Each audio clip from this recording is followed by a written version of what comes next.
İyi günler arkadaşlar. Kanalımıza hoş geldiniz. Bugün yine sizler için yepyeni videolarla karşınızdayım. İki başarılı oyuncularımız Elçin Sangu ve Barış Ardus'tan güzel paylaşımlarını sizler için hazırladık.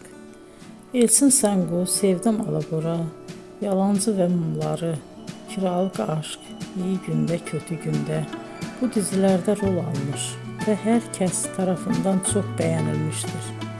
Biz de Elçin Sangu ve Barış Ardus'tan en güzel sempatik fotolarını sizler için hazırladık.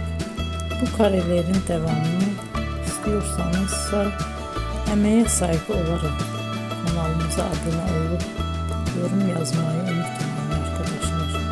Teşekkür ederim.